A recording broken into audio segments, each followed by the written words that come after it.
pa onda mi moramo biti najbolji da bi preživjeli, jer smo u nemilosti režima, pa onda u nelojalnoj konkurenciji jedino tim vrhunskim kvalitetom možemo dobiti studenta. I student to zna, pa priča svom drugu, svojoj drugarici i onda oni dođu pa se upišu. I naravno još iz jednog drugog razloga, bilo da je došao Bošnjak, Srbin, Albanac, Crnogorac, nikoga nije pitao šta si po naciji. Nikomu, ni na koji način nije dao do duše ni privilegiju, a niti ga je zapostavio zato što je Srbin. To je moj odnos prema srpskom narodu. I to ljudi znaju i u Sandžaku, to ljudi znaju i na svim odeljenjima univerziteta, ali to je ono što režim preko svojih medija ne dozvoljava da ugleda svjetlo dana. Nego kada muftija upozori na neki politički problem, društveni problem, diskriminatorski problem, onda se upire u njega prstom da bi postojao neki krivac koji će između ostalog skrenuti pažnju i sa nekvaliteta vlasti u ovim društveno-ekonomskim relacijama. A da li vi upadate, gospodine Zukorliću, u istu zamku kada kažete ja kada kritikujem režim, ne kritikujem srpski narod, nemam ništa protiv srpskog naroda, da praktično onda kada vlast kritikuje muftiju Zukorlića, vi to prenosite na odnos prema bošnjačkom narodu i diskriminaciju bošnjačkog naroda. Zašto bi kritika vas značila kritiku bošnjačkog naroda? Ko mene kritikuje iz vlasti? Jeste čuli da me neko kritikuje? Ne. Pa što ste onda nezadovoljni? Ne, nisam ja nezadovoljan s time što me kritikuju. To je dokaz koliko su licemjerni jer me ne kritikuju. Jer nemaju kapaciteta da me kritikuju. Ili vas ignorišu? Ni to nije problem. Ne, ovdje su problem konkretna ponašanja. Vlast ima odgovornost. Ona je odgovorna za svoje građane. I ona, ukoliko krši prava mene kao pojedinca i moje zajednice kao kolektiviteta, ona je odgovorna, zato ja imam pravo da je kritikujem i da tražim na sve strane svijeta pravdu. Prema tome, vlast se ponaša u Sandžaku, vjerojatno i u Srbiji, ali ja sad govorim o Sandžaku, neodgovorno, diskriminiše nas na vjerskoj osnovi, cijepa nam islamsku zajednicu, a pritom štiti Srpsku pravoslavnu crkvu. I kada vladika Artemije pokuša na bilo koji način da ne poštuje hijerarhiju crkve ili da formira paralelnu crkvu, policija to riješi za 6 sati. Da li su to dvojni standardi? I ja mislim da bi ovdje bilo jako važno, i mi večeras, ali i u svakom drugom društvenom dijalogu, se mi saglasimo da li je minimum stabilnosti jednog prostora su jedinstveni standardi. Da kažemo, mi smo ljudska bića, svi smo ravnopravni. Pođimo od te činjenice. Zašto? Zato što dvojni standardi rađaju diskriminaciju. Diskriminacija rađa osjećaj nepravde, nepravda rađa nestabilnost, a nestabilnost dovodi do sukoba. Prema tome, to je jedna zakonitost poput hemijskog zakona. I tu je, zato ja prije nego što to eskalira u tom procesu dalje, ja prosto ukazujem. I to je vrsta, i to je ključna moja kritika. Kako odgovara režim? Ja kažem, u Novom Pazaru nije uravnotežena struktura zapošljenih u državnim institucijama. Oni odgovore time što dovedu još 100 pripadnika srpskog naroda i zaposle u policiju, zaposle u pravosuđu, zaposle i onda još pogoršaju tu strukturu. To je odgovor vlasti. A šta on prosto, on poručuje u stvari da se ponaša neprijateljski. Kako je moguće? To sam rekao na toj emisiji, ponovit ću. Kako je moguće da od 5 institucija kojima se rukovodi direktno iz Beograda imamo isključivo Srbe na rukovodećim funkcijama? Kako je sada moguće da od Bošnjaka traži taj Beograd lojalnost? Kako je moguće da traži da mu se vjeruje ako on ne vjeruje njemu? Ne postoji jednostavno povjerenje. Povjerenje mora biti dvosmjerno. Da, ali ako kažete da povjerenje mora biti dvosmjerno i ta pozitivna, hajde da kažem, pozitivan signal morate i vi poslati. Da li ga šaljete ovakvim istupima? Moj pozitivan signal je podizanje glasa i želja da svoje lične aktivnosti, aktivnosti institucija koje predvodim i drugih institucija koje ne predvodim, a koje djeluju među muslimanima, bilo da su nacionalne ili vjerske, da ih utkemo u pravni i ustavni sistem Srbije. Dakle, to je moj najveći signal. Zato sam malo prije rekao, ako začutim, onda ne valja. Ako se prestanem boriti da to cirkuliše u tome smjeru, onda to ne valja. Najilustrativniji primjer, a to je pitanje izbora za nacionalno vijeće. Da? Ako je muftija htio secesiju, ako je muftija htio destrukciju, ako je muftija htio nešto mimo države i sistema, zašto bi Bošnjačka kulturna zajednica koja je stala iza njega učestvovala na izborima za Bošnjačko nacionalno vijeće. Dakle, onaj ko hoće paralelizam, onaj ko hoće secesiju. Vi znate šta se dešavalo na Kosovu? Dakle, šta god da je Srbija uradila u jednoj fazi na Kosovu, oni nisu htjeli ni na izbore, ni u državne institucije, pravili su svoj prosvjetni sistem, izašli iz škola, pravili svoje škole, improvizirali. Je li tako bilo? Prema tome, to je bila poruka, to je ono što se dešavalo na Kosovu. Mi maksimalno dižemo glas. Dakle, postoje 3 integristička projekta koja muftija nudi posljednjih 10 godina, koji ne da nisu prepoznati i ne da nisu podržani, nego se opstruiraju. Ako je muftija htio nešto posebno za Sandžak, mimo Srbije, zašto bi 2007. godine pravio jedinstvenu islamsku zajednicu na teritoriji cijele Srbije? Ne, onaj ko hoće secesiju, njega ne zanima Vojvodina, Preševo, uža Srbije i tako dalje. Pod 1. Pod broj 2. Kako mi je na to odgovoreno? Cijepanjem islamske zajednice. Isterivanje veroučitelja iz škola. Isterjivanjem našeg predstavnika u Vladinoj komisiji za veroučitelje, da bi mogli raditi za vjeronauku, da bi mogli raditi što hoće. Internacionalni univerzitet. Mislite li da nisam mogao 2002. godine sa Zoranom Đinđićem praviti nacionalni univerzitet? Mislite li da nisam mogao praviti? Pa baš zato što sam htio da dam pozitivan signal, kao što ste rekli. Baš zato što sam htio da pošaljem, što sam vjerovao da je jedno novo vrijeme došlo. Gdje se ne moramo nacionalno udaljavati jedni od drugih. I onda sam kazao internacionalni univerzitet. Ajmo na ovu stranicu, 21. vijek. Dosta je bilo sukoba i zla. Dosta je bilo antagonizama na etničkoj i drugim osnovama. Naravno da sam to uradio i iz uvjerenja da sam bio razumjen u tom trenutku od vlade na čelu sa dotičnim premijerom. Prema tome, da sam imao neke namjere za koje se sada optužujem, onda ne bih to radio. Pravio bi Sandžački univerzitet, potpuno bi ga obojio nacionalno ili teritorijalno, ali to nisam radio. Drugo, ne bih otvarao odeljenja univerziteta u Beogradu, Pančevu, Subotici i Nišu. Ako hoću secesiju ili bježanje od Beograda, što će meni ta univerzitetska mreža da se ja predstavljam srpskim studentima, da ja školujem srpske studente? Zapravo, pitali ste me o signalu. To je signal. Kako mi je odgovoreno? Odgovoreno mi je, prvo su mi poslali odeljenje državnih univerziteta po potpuno nelojalnim pravilima nelojalne konkurencije, pa ni to nije uspjelo, pa su mi onda osnovali državni univerzitet, pa Novi Pazar 100 godina imao ni jedan univerzitet, pa je onda imao odjednom 2 univerziteta. Pa naš univerzitet koji je nastao prije i koji se kadrovski i tehnički formirao, ne može za 2,5 godine da dobije akreditaciju, nego nas dave maksimalno da bi time slali poruku nesigurnosti studentima. A tom novo nastalom državnom univerzitetu koji nema ni 30% stvarnih uslova da bude univerzitet, jer prosto je tržište ostalo bez profesora, jer je posljednji koji se formirao, pogotovo na tom prostoru. Šta ste dobili? Dobio je akreditaciju za 3 sedmice. O čemu se radi? Dakle, formira se drugi univerzitet sa 70% istim studijskim grupama koje postoje kod nas. A da pritom još mnoge studijske grupe postoje koje oni nisu osnovali. Znači, isključivo se formira drugi univerzitet da bi se gušio ovaj univerzitet. A je li sve to dovoljan razlog da vi izađete sa idejom o autonomiji Sandžaka koja se odmah okarakterisana kao ideja razbijanja Srbije?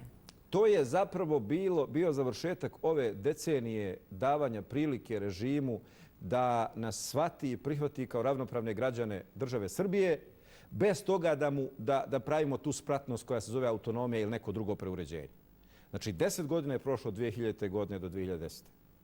I onda kada smo vidjeli da je nama na tu ispruženu ruku, na integristički projekat Islamske zajednice, na integristički projekat Bošnjačkog nacionalnog vijeća, na integristički projekat Internacionalnog univerziteta, da nam je odgovoreno razbijanjem Islamske zajednice, negiranjem i ometanjem rada, ili kako oni kažu, nepriznavanjem Bošnjačkog nacionalnog vijeća i stalnim pokušajem da se, evo sada kao navodno nova izborna farsa. Da, o tome ćemo također govoriti. Hajde, evo da idemo dalje. I onda obstrukcijom akreditacije univerziteta. Šta onda da zaključite posle toga? I to pogotovo, hajde... Zaključite da je potreban dijalog. A ja permanentno za te 3 godine pozivam na dijalog, dijaloga nema. Znači, permanentno pozivam na dijalog. I dijaloga nema. I šta onda da zaključite? Onda prosto vam se rađa jedna nesigurnost. I onda kažete, čekajte, sve smo to ponudili. Dakle, sve smo te adute izbili. Pritom, Bošnjaci smo sa svim silnim ranama onoga što se dešavalo u Bosni, posebno u Srebrenici, što još nije zaraslo i što u stvari visi kao sjekira nad vratom, kao nešto što nam i dalje ulijeva nepoverenje. Drugo, činjenica je da pripadamo narodu koji jedini u Evropi nema svoju nacionalnu državu. Kad to kaže, mislim na nacionalnu državu kao svoju nacionalnu kuću koja brine o opstanku tog naroda i brine o očuvanju njegovog identiteta. I u toj konstelaciji odnosa, bez svoje čvrste kuće, u takvom stanju Bosne i Hercegovine koja bi trebalo biti naša matična etnička država, a koja zbog svih odnosa to nije i nema te mehanizme, kao što Srbija ima da pravi specijalne odnose sa entitetom RS, kao što ima mogućnost da štiti Srbe širom svijeta i to u skladu sa svojim ustavom. Uz sve to, šta ja mogu nakon jedne decenije pod Miloševićem preživljavanja Gologa sa topovima iznad Novog Pazara i sa cijevama okrenuti prema Novom Pazaru, pa još jedne decenije u takozvanoj demokratiji koja u stvari se ispostavila nastavak onoga što je Milošević radio, ali sada samo u svilenim rukavicama. Prosto, znači, sasvim je ljudski doživjeti osjećaj nesigurnosti. I onda kažete stop. Ako sam kao žrtva bio spreman da otvaram novu stranicu, bez toga da iko pokazao želju da se ta stranica zaista otvori. A ako sam pružio ruku sa konkretnim integrističkim projektima, da ih ponovo ne ponavljam, ova tri velika, a odgovoreno mi je sa jednim vrlo jasnim neprijateljstvom i porukom da će režim u Beogradu proizvoditi do besvijesti svoje Sejde Bajramović i Rahmane Morine, i onda kažem stop, meni treba dodatna zaštita, gospodo. Ja više ovako ne mogu. Ja ne smijem. Od koga vi očekujete tu zaštitu? I od koga treba da vas zaštite?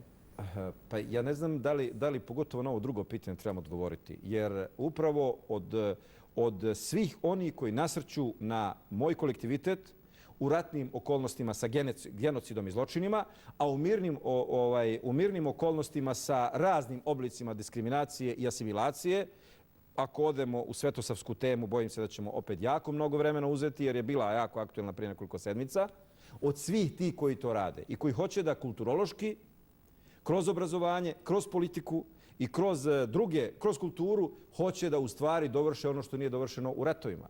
I odatle proizilazi ta nesigurnost. A ko da nas zaštiti? Mi sebe da zaštitimo. I zato smo podigli bajrak autonomije. Kao spratnu jednu zaštitu unutar postojećeg sistema Srbije i Crne Gore, sa jasnom porukom da ne želimo ugroziti ustavni poredak, niti granice Srbije i Crne Gore. I ne znam zašto se neko tako pobunio ukoliko Ustav Srbije vrlo jasan. U Ustavu Srbije vrlo jasno piše da u Srbiji postoje dvije autonomije, da se mogu osnivati nove i ukidati stare. To je jedna potpuno ustavna kategorija. I u skladu sa tom ustavnom kategorijom mi tražimo da se u skladu sa tom ustavnom kategorijom i u skladu sa međunarodnim standardima, posebno sa evropskim standardima i dokumentima, posebno u procesu regionalizacije i decentralizacije vlasti, što je jedan od prihvaćenih principa u Srbiji u odnosu sa Evropskom unijom. I mi kažemo, čekajte, imate cjelokupan trend, imate našu potrebu, imate garancije da to ne ugrožava državni interes.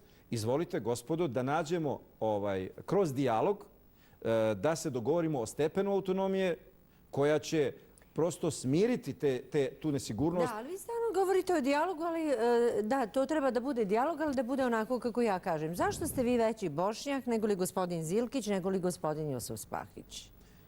Ste vi najveći Bošnjak u Srbiji? Previše je pojednostavljena kategorija veći i manji Bošnjak. Vratit ću se ponovno na istu stvar i ne bi da o tome puno trošimo vremena.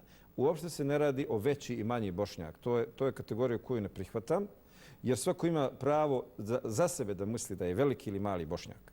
Ovdje se samo radi o tome da li vaše društveno djelovanje jeste u skladu sa interesom onoga odgovornosti koju nosite, u skladu sa interesima vašeg naroda ili prodajete interes vašeg naroda za lične privilegije i ličnu poziciju koju vam proizvodi Beograd. Zašto mislite da su oni prodali interese naroda? To uopšte ne mora se misliti, to se iz aviona vidi. Znači, ukoliko vi hoćete, ukoliko vi prihvatite da radite nešto što do sad niko nije radio, znači, čak je i Milošević u tome bio časniji, nije dozvolio cijepanje islamske zajednice, nije se usudio u to.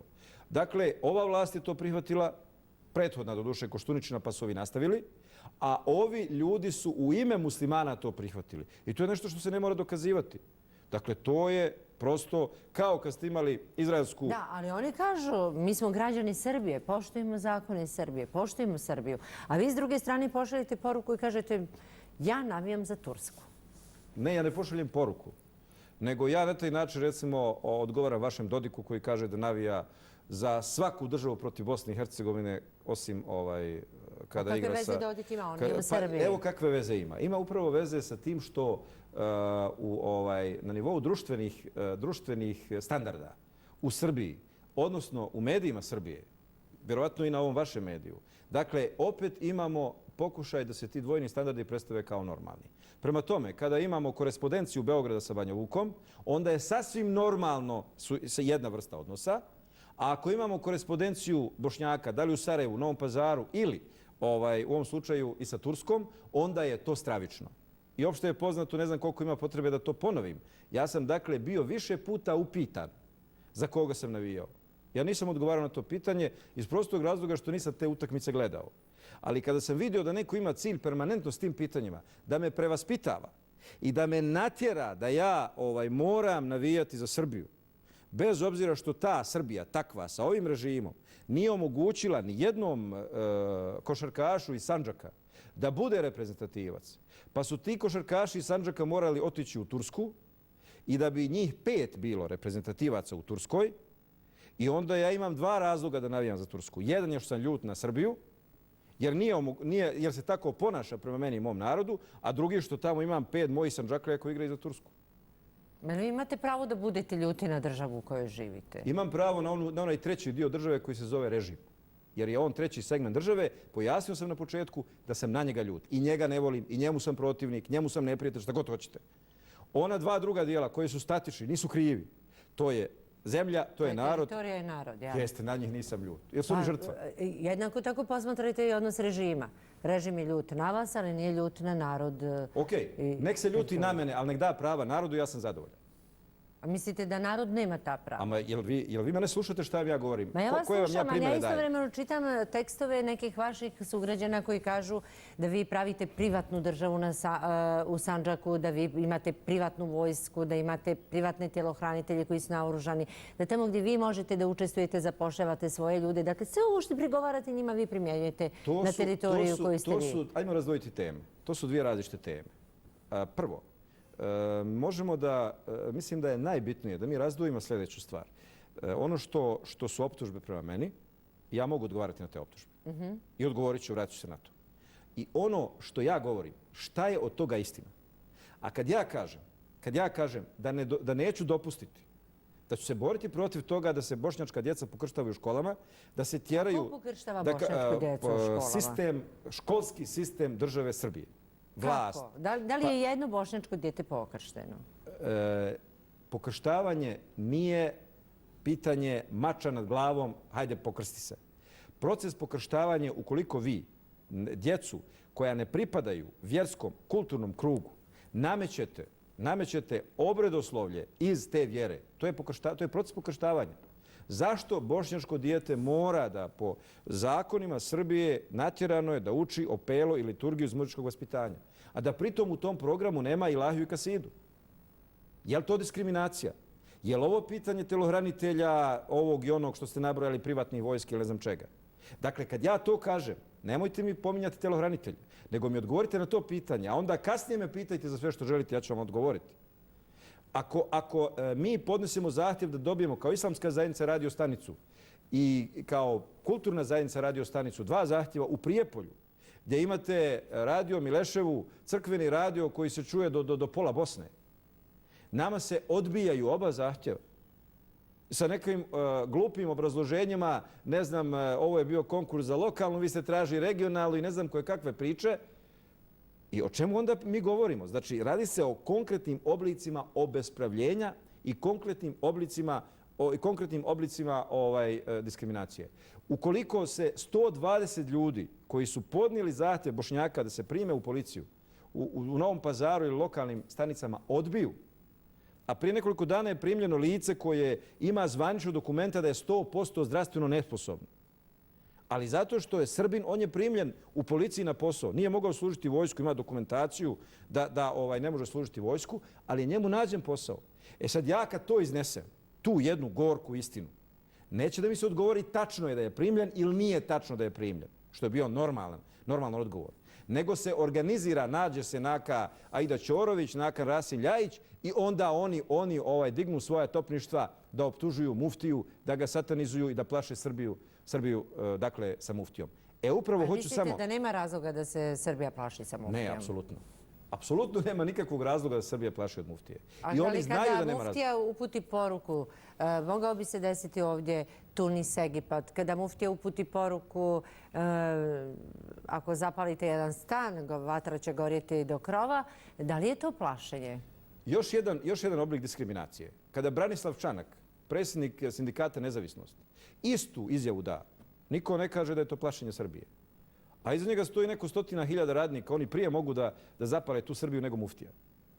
Ali ne, to nije opasnost. Kad Tomislav Nikolić prijeti da će izvesti ljude, ne znam ti, stiropor i tako dalje, što upravo može da bude povod za neke nemire, to nije prijetnja. Muftija vrlo jasno govori. I kada sam govorio o tome, rekao sam sljedeće, da upozoravam režim da ne nastavi sa ovakvim ponašanjem ili da citiram sebe, da se prizove pameti i da prestane sa ovakvim odnosom prema svojim građanima. Govorio sam o fenomenu nepravde. Jer tamo gdje nemate riješiti mogućnost nepravdu kroz pravosuđe, gdje imate korumpirano pravosuđe, gdje političari lokalni ili ne znam državni kontroliraju sudije, advokate, imate mreže gdje se poručuju krivične prijave, gdje možete da hapsite koga hoćete, da puštate koga hoćete, gdje imaju svoje kriminalne klanove, narkodilere i tako dalje. To se isto pregovaraju vama. Čekajte, oni da išta od toga ima, davno bi sve to bilo procesuirano. Jer ako je muftija u nemilosti države, onda bi ga jako teško moglo spasiti da ima bilo kakve dodirne tačke sa kriminalom. Ali oni znaju da to nije istina. I oni ne idu da se to, da u stvari se neko pozove za odgovornost. Ja sam priliku imao pričati sa, ne znam koliko je korektno da jedan privatni razgovor sa ministrom Dačićem, doduše ranije, dok nisam bio ovoliko u nemilosti režima, i onda on kaže meni, nastoji da se odbraniš od kriminalaca u sopstvenom okruženju. Niste li to uspjeli? Ja sam rekao, da završim ovo što sam rekao, molim vas, vi ste ministar, imate su obavještajne službe. Javite mi za bilo koje ime u mom okruženju, ako ima kriminalni dosije, ja ću se onog trenutka njega osloboditi. Naravno da mi nikada nije javio. Zašto? Zato što ne postoji takav u mojoj blizini. Znači nisu tačne te informacije da ljudi iz vašeg okruženja imaju po nekoliko krivičnih prijava? Krivičnih prijava imaju, ali poručenih krivičnih prijava od vlastodržaca u Novome Pazaru, koji poput onog modela, sjećate se kad je pravosuđe srpsko sudilo Clintonu i Albrightovoj i tako dalje. Znači, to su te vrste. Vi imate prije jedno 6 mjeseci kad je krenuo taj neki konačni obračun Rasima Ljajića protiv muftije islamske zajednice, onda je tamo napravljen jedan dogovor. Između ostalog je bilo aktivirajte im što je moguće. Krivične, prekršajne prijave, provocirajte ih za bilo šta. I onda fino šta urade oni? Oni urade fino kad ste imali proteste na Hadžetu i onda tamo je bilo 3000 ljudi. Sada koga god hoćete, čak imate krivične prijave protiv mene, oni znaju da su besmislene pa su ad acta. A upravo je to po onom modelu kad se sudilo Clintonu. Prema tome, to su sredstva pritiska. To su sredstva pritiska jer treba ljude... Znate kako funkcioniše vlast u Novom Pazaru? Znači, glavni kriminalci su na vlasti u Novom Pazaru. U korelaciji opštine, pravosuđa, policije, zatvorske uprave i tako dalje. A gdje ste vi u cijeloj toj priči? Ja sam u cijeloj toj priči na drugoj strani. Ne pripadam tom miljeu i zato sam u nemilosti. Ja nisam se tome poklonio, nisam to prihvatio. Vi ste formirali paralelni sistem. Ja sam, ako hoćete sistem, onda sistem odbrane. Jer ja ne želim da budem u tome sistemu u kome će ministar iz Beograda da poruči koji pošalje spisak ljudi, donatora islamske zajednice i donatora bošnjačke kulturne zajednice koje treba progoniti inspekcijama.